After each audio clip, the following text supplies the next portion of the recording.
Chapter standard 11 और उसके अंदर है ग्रामर पार्ट 2 यानी कि चैप्टर नंबर 2। इसका नाम दिया गया दैट इज एकम 2। समानार्थी शब्द, विरोधार्थी शब्द एंड जोड़नी। समानार्थी शब्द यानी क्या होता है, जो समान अर्थ वाले होते हैं उसको हम समानार्थी शब्द कहते हैं। लाइक आवाज है तो उसको ध्वनि, नाद, रव, साद, इस तरह से बहुत सारे उसके मीनिंग्स बनते हैं, है ना। मारे सहेज पण अवास न करवो જોઈએ, અહીં ધ્વનિ કે નાદ મૂકો તો કેવું થઈ જાય, જો ધ્યાન આપજો। માએ સાદ પાડીને દીકરાને બોલાવ્યો, પણ અહીંયા જો તમે અવાજ લખો કે માએ અવાજ કરીને દીકરાને બોલાવ્યો તો કંઈક વિચિત્ર લાગે, है ना। उसी तरह से देखो, शंकरे शंखनाद કર્યો, પણ અહીંયા કે शंकरे शंख आवाज करियो तो कुछ विचित्र लगता है ना। सो देखो, हर किसी शब्द ने अपना एक सही जगह पर अपना इस्तेमाल करने का ढंग ढूंढ लिया है कि मैं यहाँ पर ज्यादा कंफर्टेबल हूँ, जिसको हम अगर आपकी भाषा में कहे तो कॉन्ट्रास्ट मैचिंग, है ना। कि कलर तो अलग अलग मैचिंग वाले होते ही है कि पिंक के साथ पिंक ज्यादा अच्छा लगता है, रेड के साथ रेड, पर इसके साथ कॉन्ट्रास्ट मैचिंग भी होता है कि ये शब्द यहाँ पर ज्यादा कंफर्टेबल रहेगा, ज्यादा इजी रहेगा। इसी तरह से बहुत सारे यहाँ पर शब्द है, दैट इज अक्कल है, समझ, बुद्धि, प्रज्ञा, मेघा, मति एंड घी। हाँ, घी का मतलब भी अक्कल बुद्धि होता है। अखिल, आखो, अखंड, बद्धू, सकल, समस्त एंड समग्र इज अखिल। अनल मतलब आग, अग्नि, पावक, हुताशन, वहीन एंड वैश्वानर। अतिथि का मतलब होता है जिसकी तिथि नक्की नहीं होती, तिथि बोले तो तारीख, है ना। मेहमान, अभाग्यत एंड परोणो। अमृत मतलब अमी, पीयूष एंड सुधा। आप देख सकते हो कि दो लड़के का नाम एंड दो लड़कियों का नाम इसमें शामिल है, दैट इज अमृत एंड पीयूष, अमी एंड सुधा। अरज, विनंती, अर्जी, अनुनय, विज्ञप्ति एंड विनवणी, दैट इज विनंती करना, रिक्वेस्ट करना। अलंकार, ऑर्नामेंट्स को कहते हैं इंग्लिश में, दैट इज घरेणु, आभूषण, आभरण एंड दागिनों। इसके अलावा अंधकार यानी कि डार्कनेस को कहते हैं अंधारू, तमस, तिमिर एंड तामिस्त्र। और इसके बाद है आकाश, नभ, गगन, व्योम, आकाश, आसमान, अंतरिक्ष एंड अंबर। अगर कोई आसमानी रंग बोलता है तो समझ में आता है, पर कोई ऐसा बोले कि भाई आकाश रंग, तो विचित्र लगेगा। नहीं नहीं यार, ते तो आ कपड़ा जे छे गगन रंगी पहरेला छे, तो विचित्र लगता है ना। तो वहां पर आसमानी रंग ज्यादा कंफर्टेबल होता है। आशा, इच्छा, कामना, अभिलाषा, आकांक्षा and Spruha. Spruha is a Sanskrit word. आंख, नयन, चक्षु, ध्रुव, लोचन, नेत्र, नेन एंड अक्ष। ईश्वर, ईश, परमेश्वर, जगत त्राता, विभु, हरि एंड अंतर्यामी। कमल, पंकज, अरविंद, अंबुज, पद्म, राजीव, वारिज एंड सरोज। बहुत कम लोगों को पता होगा कि ओके इतने सारे नाम होते कमल के भी।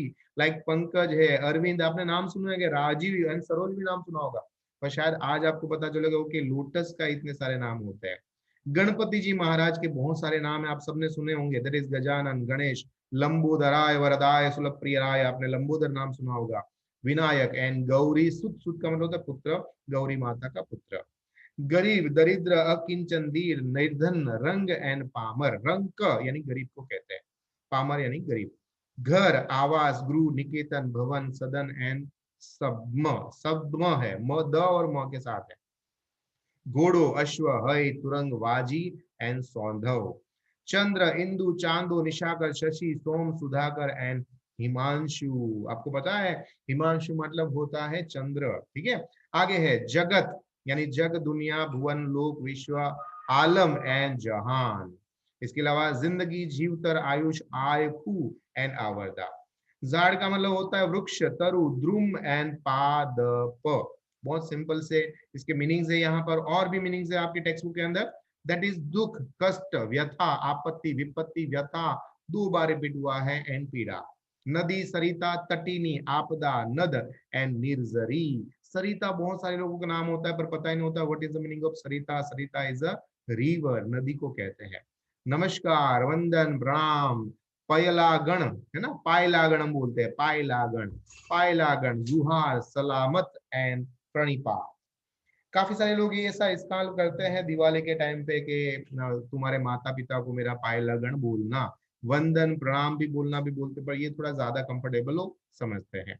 पति, धनी, नाथ, प्रियतम, कंथ, खाविद एंड भरथार एंड स्वामी। पत्नी को कहते हैं भार्या, श्रीमती, दारा, प्रिया, अर्धांगिनी, वहू एंड वल्लभा। पवन, वाह, वायरो, अनिल, कपूर का नाम सुना है ना, दैट इज पवन, है ना।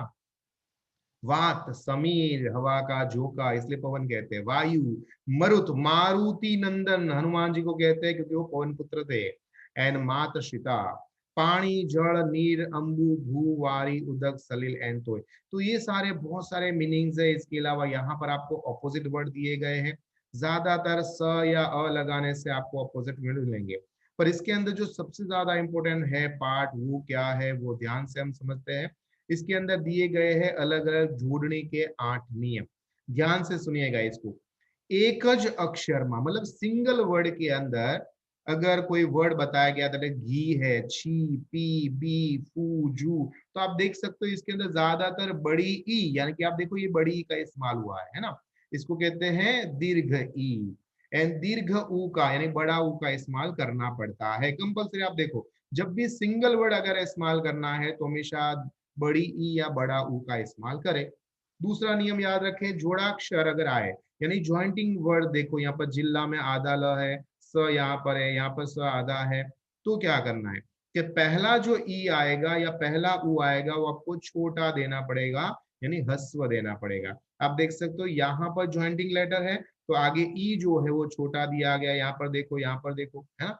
तो इन सब के अंदर छोटा है। जब भी ज्वाइंटिंग वर्ड आए तो ये बहुत सिंपल सी बातों को आपको याद रखो, काफी सारे स्पेलिंग मिस्टेक्स आपके दूर हो जाएंगे। बहुत सारे बच्चे बोलते हैं कि सर किधर ई किधर ऊ कहाँ लगाओ, तो देखो इसका सॉल्यूशन आज मिल गया है आपको ना। उसके बाद बताया गया है रेफ पहला लखाता ई के ऊ हमेशा दीर्घाव। रेफ का मतलब होता है ये चंद्र, यानी हाफ जो है ऐसा आपको र जो दिखाई दे उसको रेफ कहते हैं, है ना। आशीर्वाद, देखो इसके आगे हमेशा आपको क्या बताएगा, बड़ा ई या बड़ा ऊ आएगा, है ना। मैं आशीर्वाद एंग्ले में रहता हूँ तो हमेशा कुछ लोग इधर से लिख देते हैं जो गलत लिखते हैं, है ना। जब भी हाफ आता है तो उसके आगे वाले लेटर के अंदर आप देख सकते हो बड़ी ई का या बड़ा ऊ का इस्तेमाल हुआ है। सूर्य, चरण, यहाँ पर की देखो, यहाँ पर मुंह देखो, है ना।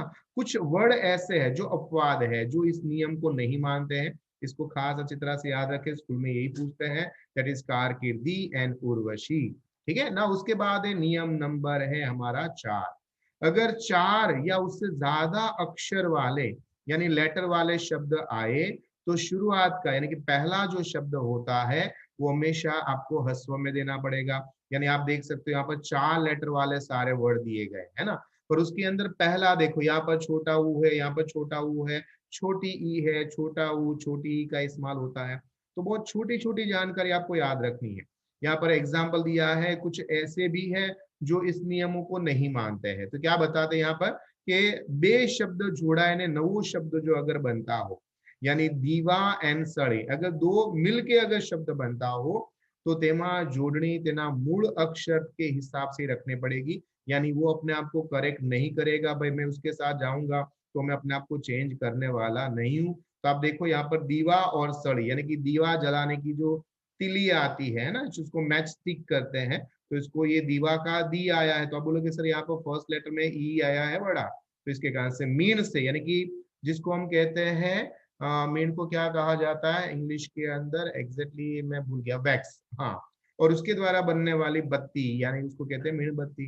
धूप लगाने वाली सली भूल भी है और चुप भी है। तो आप यहाँ पर देख सकते हो कि यहाँ पर बड़ी ई का इस्तेमाल हुआ है।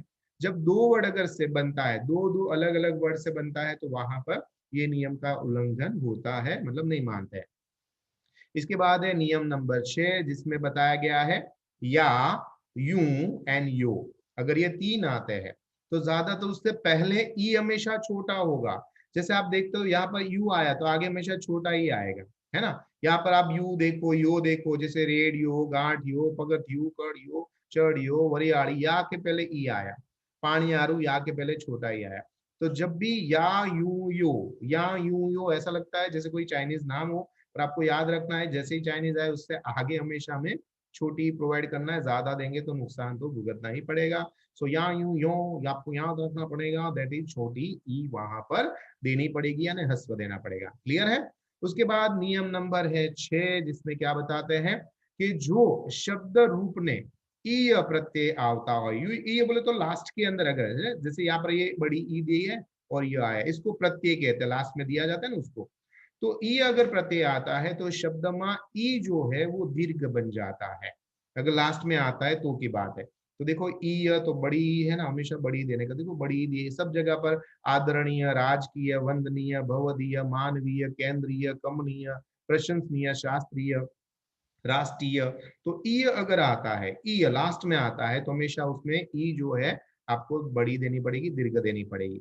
नंबर 7, अगर इक एंड इका अगर ये प्रत्यय आता है तो जे शब्द बन्या हुए तेवा शब्द में ई जो है वो हस्व बन जाता है।